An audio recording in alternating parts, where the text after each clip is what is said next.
नमस्कार दोस्तों, FOID online में आपका स्वागत है। तो दोस्तों, हम कारक पढ़ रहे थे। कारक में अपने संप्रदान कारक चल रहा था, उसके अपने 3 नियम देख लिए। अब अपने 4th नंबर पे आता है रुच्यार्थ नाम प्रियमान।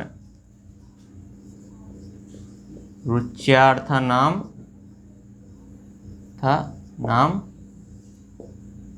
प्रियमान। तो इसका अर्थ समझते हैं। देखिए कि रुच्य यानी कि रुच्य से हो जाएगा अपने रुचि। रुचि धातु से यहाँ पर मिलने पर ही क्या बना, रुच्य हो गया। ठीक है, रुच्य यानी कि रुचि अर्थ वाली धातु का प्रयोग होने पर प्रियमान की यानी कि जो प्रसन्न होता है या जिसको कुछ वस्तु या कुछ चीज अच्छी लगती हो उसकी अपने संप्रदान संज्ञा होगी। ठीक है, तो हम आगे बढ़ते हैं, इसका अर्थ देखते हैं कि रुचि अर्थ वाली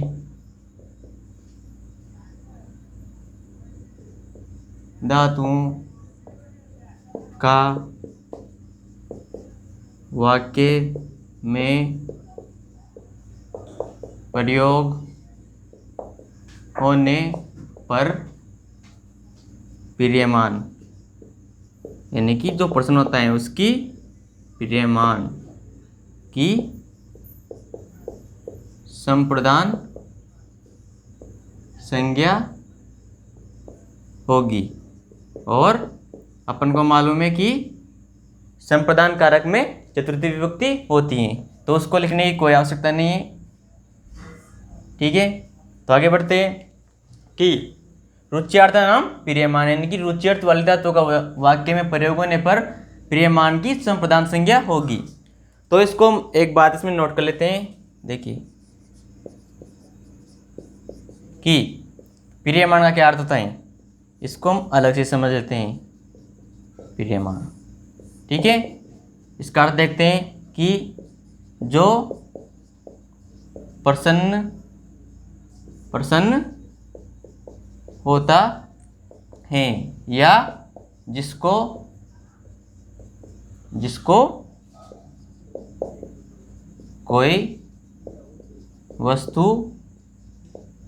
वस्तु अच्छी लगती है उसमें अपने संप्रदान कारक होता है। ठीक है, तो प्रियमान का क्या अर्थ हो गया, जो प्रसन्न होता है या जिसको कोई वस्तु अच्छी लगती है वो अपना प्रियमान हो जाएगा। ठीक है, तो इसका एक उदाहरण देखते हैं और उससे इस परिभाषा को अच्छी तरह से समझते हैं। ठीक है, तो हम उदाहरण ले लेते हैं, कोई सा उदाहरण ले लेते हैं कि जैसे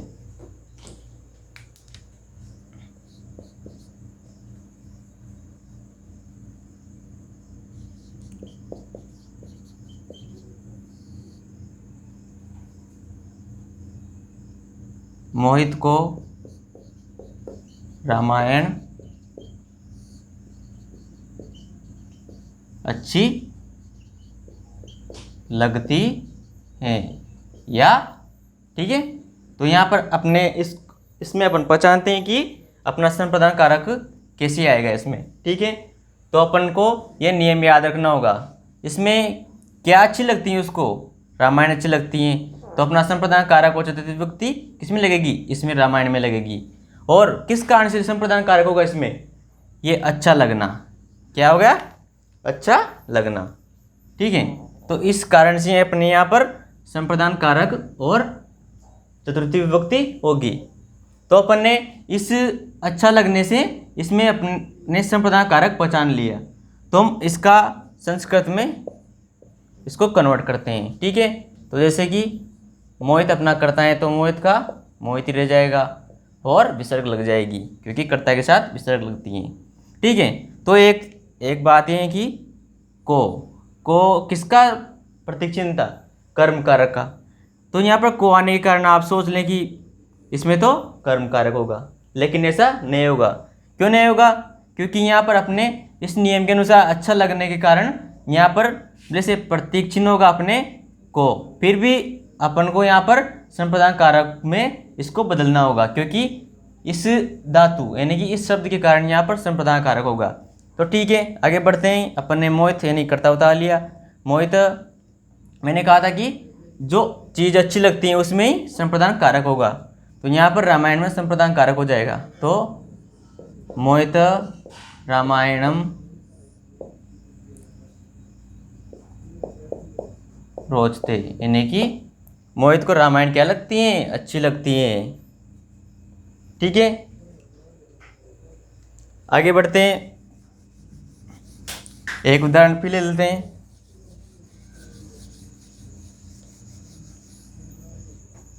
तो अपने सेकंड नंबर के उदाहरण पे देखते हैं कि बालकों को मोदक अच्छे लगते हैं। ठीक है, तो अपन ने यहाँ से ये अच्छे लगने से पहचान ले कि इसमें संप्रदान कारक होगा। तो इसको हम संस्कृति में बदलते हैं। जैसे ये बाल को क्या कहते हैं, बालक कहते हैं, लेकिन उसमें अपन ने किसको अच्छे लगते हैं, बालकों को अच्छे लगते हैं मोदक, तो किसमें अपन अपने संप्रदान संज्ञा होगी, जिसे अपन ने क्या पढ़ा, प्रियमान की, यानी कि जो प्रसन्न होगा उसमें अपने संप्रदान संज्ञा लगेगी। तो ठीक है, बालक में अपने संप्रदान संज्ञा लग जाएगी, वो चतुर्थी विभक्ति लग जाएगी। तो यहाँ पर बालक का क्या हो जाएगा, बहुवचन है तो बालकाय। ठीक है, तो बालकाय मोदकम, मोदक का मोदकम हो जाएगा, मोदकम बालकाय मोदकम प्रियमाण, यानी कि अच्छे लगते हैं। ठीक है, बालकाय मोदकम प्रियमाण। ठीक है, तो अपन ने इस नियम को अच्छी तरह से समझा और हम अपने अगले नियम पे चलते हैं। तो अपने 5th नंबर पे आएगा तादर्थे चतुर्थी वाच्या। तो इसका अर्थ देखते हैं कि तादर्थे चतुर्थी वाच्या यानी कि किसी कारणवश कोई काम होता है तो उसमें संप्रदान कारक और चतुर्थी विभक्ति होगी। ठीक है, तो इसको पढ़ते हैं। अपने 5th नंबर पे आएगा कि तादर्थे चतुर्थी वाच्या। तो दोस्तों इसका अर्थ होगा, देखिए मैं आपको शॉर्ट में समझाता हूँ। ताद यानी कि ताद का अर्थ होगा जिसका अर्थ, यानी कि किसी का अर्थ हो, किसी वस्तु में किसी का कुछ कारण हो, उसमें चतुर्थी विभक्ति होगी। ठीक है, ताद अर्थ यानी कि तद का अर्थ क्या होगा, जिसका या उसका, अर्थ यानी कि कुछ कारणवश। ठीक है, तो इसका हम हिंदी में देख लेते हैं इसको अच्छी तरह से कि तद क्या होगा, तद तद शब्दों, तद शब्द का अर्थ होगा, तद शब्द का अर्थ होता है, क्या होता है अर्थ, जिसका अर्थ यानी कि कुछ कारण, क्या हो जाएगा, कुछ कारण। ठीक है, यानी जिसका अर्थ हो जाएगा जिसका, यानी किसी का अर्थ यानी कि कुछ कारण हो, उसमें अपने संप्रदान संज्ञा होगी। तो उसमें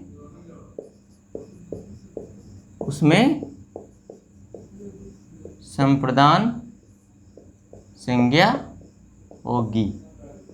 ठीक है, जैसे तद शब्द का अर्थ होता है जिसका अर्थ यानी कि कुछ कारण, उसमें संप्रदान संज्ञा होगी। ठीक है, तो इसका हम उदाहरण देखते हैं कि किसी कारणवश कोई व्यक्ति कुछ काम करता है तो उसमें संप्रदान संज्ञा होती है। ठीक है, तो इसका उदाहरण देखते हैं, जैसे कि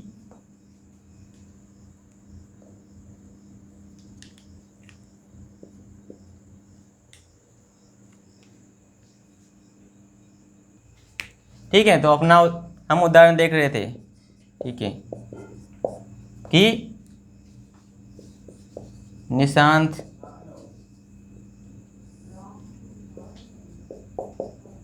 मोक्ष के लिए हरि को बजता है। तो अपन ने उदाहरण लिख लिया कि निशांत मोक्ष के लिए हरि को बजता है। तो इसमें कुछ प्रयोजन हो गया, यानी कि कुछ कारण हो गया। तो इसमें निशांत का क्या है, अर्थ, यानी कि कुछ कारण है। तो वो प्रयोजनवश हरि का भजन करता है। ठीक है, तो इसको संस्कृत में बदलते हैं। निशांत का निशांत हो जाएगा और कर्ता के साथ अपने विसर्ग लग जाएगी। ठीक है, तो यानी कि जिसका अर्थ यानी कि कुछ कारण होगा उसमें ही संप्रदान संज्ञा होगी। तो अपने वो किस कारणवश हरि का भजन करता है, मोक्ष के लिए। तो मोक्ष में अपने संप्रदान कारक हो जाएगा और चतुर्थी विभक्ति लग जाएगी। ठीक है, तो मोक्ष के साथ चतुर्थी विभक्ति का प्रतीक चिन्ह लगते ही इसका हो जाएगा मोक्षाय। ठीक है, तो निशांत मोक्षाय हरि बजती, यानी कि हरि का भजन करता है या हरि को बजता है। ठीक है, तो हमने इसको अच्छी तरह से समझा।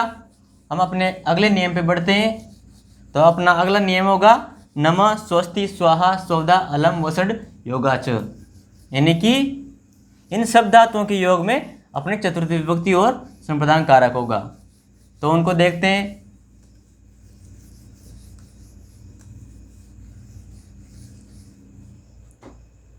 तो अपने 6 नंबर पे होगा नमः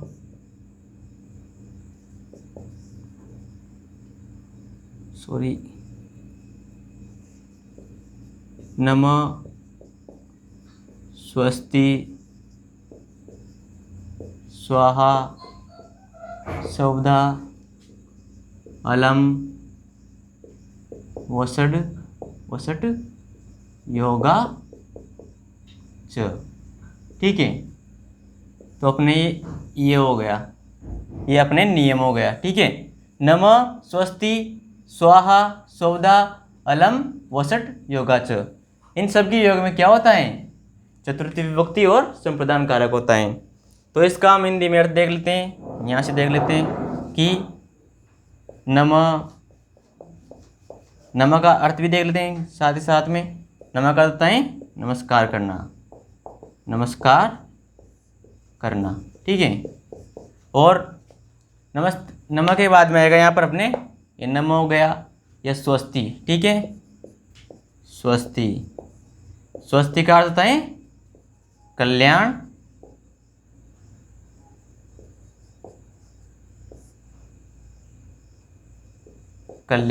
करना, किसी का कल्याण करना। ठीक है, तो स्वस्ति के बाद आएगा स्वाहा, यानी कि स्वाहा। ठीक है, स्वाहा करते जाएगा आहुति का दान। ठीक है, और अपने आएगा स्वाहा के बाद सौदा, इसका अर्थ हो जाएगा अर्पण करना। ठीक है, और अगला हो जाएगा अपने, यहाँ देख लेते हैं। सौदा के बाद क्या होगा, अलम का अर्थ होता है पर्याप्त। ठीक है, पर्याप्त, और अपने वसट बचा, यानी कि वसड़। ठीक है, इसका अर्थ हो जाएगा हवि का दान। ठीक है, तो नमः का अर्थ होगा नमस्कार करना, स्वस्ति का कल्याण करना, स्वाहा का आहुति का दान, सौदा का अर्पण करना, अलम का पर्याप्त और वसड़ का हवि का दान। ठीक है, तो इन सब धातुओं के योग में अपने संप्रदान संज्ञा होगी। ठीक है, तो इसको उदाहरण देके समझते हैं। यहाँ पर उदाहरण लिख लेते हैं अपन, उससे इनको अच्छी तरह से समझते हैं।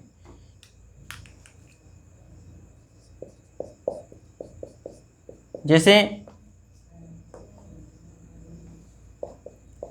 गणेश को नमस्कार। ठीक है, गणेश को नमस्कार। ठीक है, तो इसको संस्कृत में बदलते हैं। इसमें अपन ने क्या देखा कि नमस्कार आ गया तो चतुर्थी विभक्ति अपन को पहचान में आ गई। ठीक है, तो गणेश का हो जाएगा गणेश, इसके साथ क्या लग जाएगा, प्रतीक चिन्ह लग जाएगा अपने संप्रदान कारक का। तो गणेशाय नमः, नमः का नमः हो ही जाएगा। ठीक है, तो गणेशाय नमः, तो गणेश को नमस्कार, इसका अपन ने संस्कृत में बदला गणेशाय नमः। यहाँ पर अपन श्री भी लगा सकते हैं कि श्री गणेशाय नमः, तो ऐसे भी हो जाएगा। अपन न लगाएं तब भी कोई दिक्कत नहीं है। ठीक है, तो एक नियम और एक उदाहरण फिर देख लेते हैं कि सूर्य को हवि का दान। ठीक है, सूर्य को हवि का दान, तो इसको संस्कृत में बदलते हैं कि सूर्याय, सूर्याय वसड। ठीक है, सूर्य को हवि का दान, हवि का दान को संस्कृत में क्या बोलते हैं, वसड। ठीक है, तो अपन ने ये नियम पढ़ लिया। और मैं इस नियम में आपको एक बहुत महत्वपूर्ण बात बताता हूँ। यहाँ पर देख लेते हैं अपन इसको। इस अलम के बारे में आपको महत्वपूर्ण जानकारी देता हूँ कि ये तृतीय विभक्ति में भी आता है और चतुर्थी विभक्ति में भी आता है। तो अपन को ये चतुर्थी विभक्ति में मिलेगा, लेकिन इन दोनों का, इस शब्द का दोनों विभक्तियों में अलग अलग अर्थ होगा। जैसे कि अपने पहले अपन चतुर्थी विभक्ति में देखते हैं अलम का अर्थ। ठीक है, अलम का अर्थ तो इसके ये दो विभक्ति में आता है। जैसे चतुर्थी विभक्ति में कैसे आएगा या फिर किस अर्थ में आएगा, चतुर्थी विभक्ति में आएगा ये अपने पर्याप्त अर्थ में। इसका क्या अर्थ होगा चतुर्थी विभक्ति में, ये अलम हो। ठीक है, इसका अर्थ क्या हो जाएगा, पर्याप्त। ठीक है, और तृतीय विभक्ति में इसका अर्थ होगा, तृतीय विभक्ति में निषेध, यानी कि कुछ मना हो या निषेध हो, वहाँ पर अलम अपन को मिलेगा। तो ये दोनों वाक्य में इसका अर्थ अलग अलग होगा। तो इन वाक्यों को भी देख लेते हैं। जैसे कि अपन पहले चतुर्थी विभक्ति का ले लेते हैं। ठीक है, कि दैत्य या दैत्यों के लिए हरि पर्याप्त हैं, दैत्यों के लिए हरि पर्याप्त हैं। इसको संस्कृत में बदलते हैं। पर्याप्त आ गया तो चतुर्थी विभक्ति होगी, तो इस अलम को यहाँ ले लेते हैं। जैसे कि दैत्य बहुवचन में है तो दैत्य भय, यानी कि चतुर्थी विभक्ति का बहुवचन आएगा।